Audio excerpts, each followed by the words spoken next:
Hello বন্ধুরা, আজকে একটি অসাধারণ রেসিপি নিয়েছি যেটা বাচ্চা থেকে বড় সবার খুব পছন্দের। কিভাবে বানিয়েছি চলুন সেটা দেখা যাক। By the way, I am Sadika, you are watching Kolkata Kitchen. Let's get started.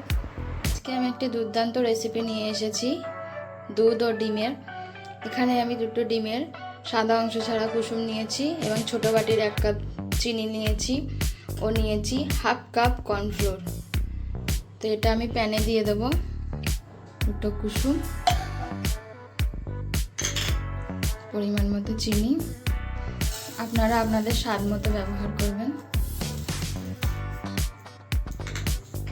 আর দেব অল্প একটু লবণ, 1 চুটকি। এবার এতে দেব 1 বাটি দুধ,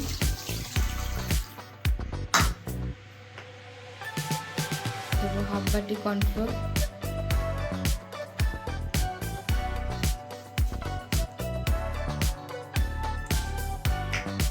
ফোকের সাহায্যে এটা আমি ফাটিয়ে নেব। এমনভাবে ফাটতে হবে যেন লাম্পস না থাকে কোনো রকমের।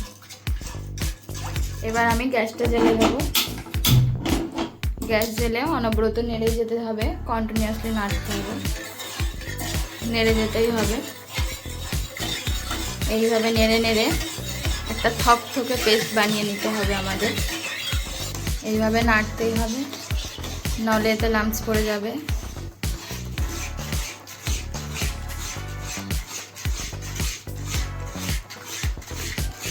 আমার পেস্টটি থকথকে হতে শুরু করেছে।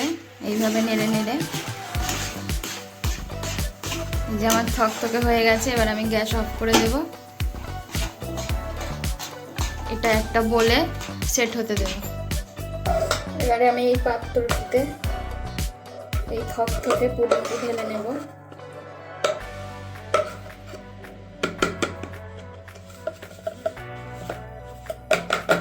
এটা আমি ফ্রিজে 2-3 ঘন্টার জন্য সেট হতে দেব। দেখতে আমার এরকম হয়েছে। এটা আমি ফ্রিজে 2-3 ঘন্টার জন্য সেট হতে দেব। ফিরে আসছি কিছুক্ষণ পর। পুডিং রেডি হয়ে গেছে। আমি 3 ঘন্টা রেখেছিলাম ফ্রিজারের মধ্যে। এবার আমি এটা দেখাবো কেমন হয়েছে। একটা প্লেট নিয়েছি,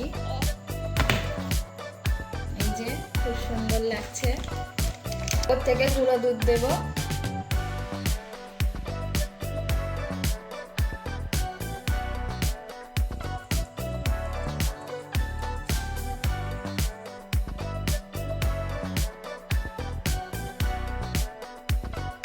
আমি ওপর থেকে গুঁড়ো দুধ ছিটিয়ে দিয়েছি। কেটে দেখাবো আপনাদের কেমন হয়েছে।